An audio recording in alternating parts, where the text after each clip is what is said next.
지난 시간에 우리가 폼 기반에서 프로젝트를 생성을 했고, 그 다음에 버튼 하나 생성해서 이렇게 헬로 월드까지 한번 출력해 봤습니다. 자, 그런데, 우리가 이제 이 전체적인 구조를 좀 이해하려면은 지금 기본적으로 지금 얘가 클래스잖아요.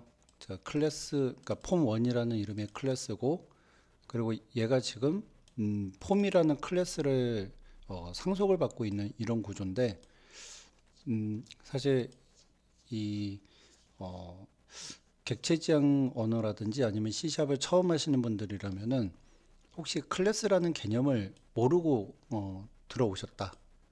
또는 상속의 개념을 모른다.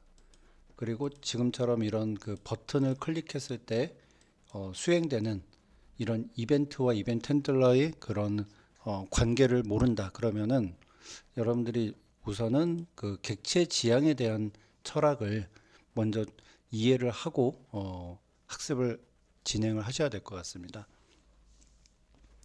자, 그래서 이번 시간에는 제가 먼저 객체 지향 프로그래밍의 철학에 대한 얘기를 좀 해보도록 하겠습니다. 자, 왜 우리가 객체 지향 철학을 이해해야 되냐면 C샵이라는 언어는, 그러니까 단넷은 일단 객체 기반으로 지금 동작하는 언어라고 보시면 됩니다. 그래서 그 이미 만들어진 그 객체를 우리가 사용을 할 수도 있고, 아니면 우리가 직접 객체를 생성을 해서 사용할 수도 있습니다. 자, 그래서 원리를 여러분들이 이해를 하고 계시면은 우리가 이런 객체를 더 잘 사용할 수 있겠죠. 자, 근데 객체 지향에는 크게 네 가지의 원리가 있거든요. 어, 자, 첫 번째로는 그 추상화,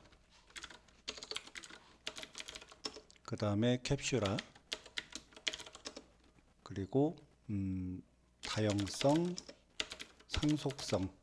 자, 이렇게 이 네 가지의 개념을, 네 가지의 철학을 여러분들이 아셔야지 그 객체지향 프로그래밍을 하실 수가 있는 거죠. 자, 그러면 우리가 이 네 가지의 그 철학을 이해하기 전에 먼저 객체지향이란 무엇인가부터 한번 좀 살펴보도록 하겠습니다.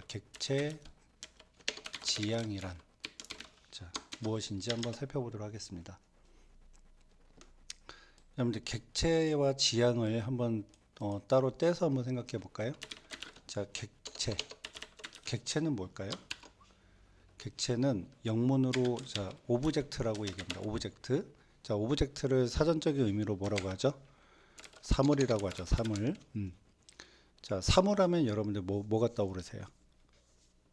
자, 사물하면은 굉장히 추상적이죠. 그러니까 내 주변에 있는 모든 물건들이 다 사물이잖아요. 음, 그래서 그 사물이라는, 그러니까 그 객체라는 거는 어, 굉장히 추상적인 개념이라고 보시면 되고요. 그리고 지향이라는 건 뭘까요? 지향은 오리엔티드, 그죠? 오리엔티드. 자, 얘는 뭐 어딘가를 향한다. 자, 이런 의미를 갖고 있습니다. 그러면 여러분들 이거 두 개를 합하면은 사물을 향하는, 그러니까 객체지향은 사물을 향한다라고 보면 되고요. 그 객체지향 프로그래밍 그러면은 사물을 지향하는 프로그래밍이라고 직역을 할 수가 있겠죠. 자, 그러면 이 객체지향을 제가 좀 해석을 하게 되면은 이 세상의 모든 사물을 프로그래밍 하겠다라는 그런 의미로 보시면 될 것 같습니다. 저는 이 객체 지향을 한 번에 그러니까 다 이해할 수 없다고 생각하거든요. 왜냐하면 저도 그랬기 때문에 많은 시간과 경험이 좀 필요한 게 바로 이 객체 지향인데요. 저는 사실 그 학교에서 객체 지향 철학에 대해서 공부했던 기억이 없는 것 같아요. 저는 독학을 통해서 객체지향 철학을 이해를 했는데, 근데 그렇다고 해서 뭐 며칠 공부해가지고 이해를 했던 것 같지는 않고요. 한 2, 3년 걸리지 않았나? 라는 생각이 듭니다. 이 객체지향이라는 거를 좀 제대로 제가 내가 좀 객체 지향을 좀 알겠다라고 느꼈던 거는 한 2, 3년 정도 걸렸던 것 같습니다. 자, 그래서 이론뿐만 아니라 이 객체 지향을 좀 제대로 여러분들이 아시려면은 실무 코드를 통해서 좀 알아가는 부분들이 꽤 큽니다. 하지만 제가 이 시간에 그렇다고 해서 여러분들에게 그러니까 저는 누군가에게 이렇게 좀 쉽게 배워보진 못했지만은 그래도 여러분들에게 최대한 객체 지향이 무엇인지 좀 최대한 좀 쉽게 알려드리기 위해서 노력 한번 해보도록 하겠습니다. 여러분들 레고 아시죠? 레고. 자, 레고 같은 경우는 누구나 다 알고 계시잖아요.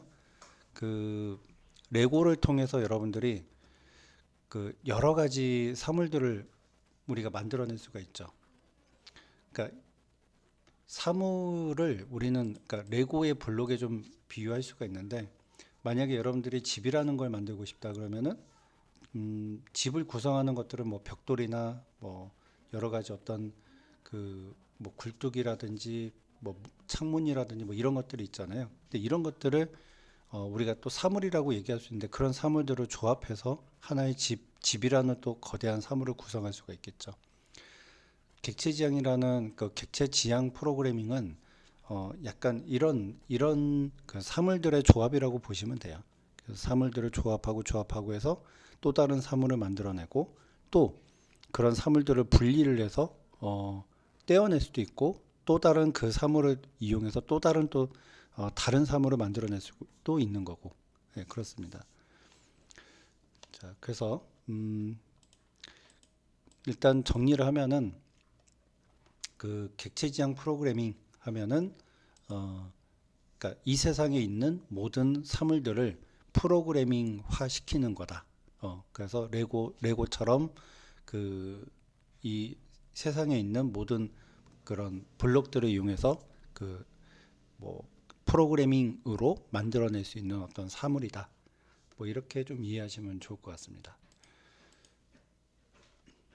자, 근데 과거에는 객체 지향 프로그래밍이 처음부터 있었던 게 아니라 예전에는 이제 구조적 프로그래밍이라는 게 있었습니다. 그래서 그 구조적 프로그래밍 그러면은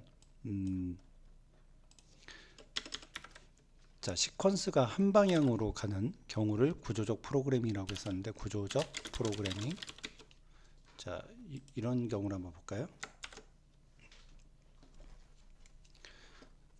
자, 구조적 프로그래밍 방식을 우리는 순차적 그리고 하향식 폭포수 방식이라고도 얘기를 합니다. 같은 얘기예요.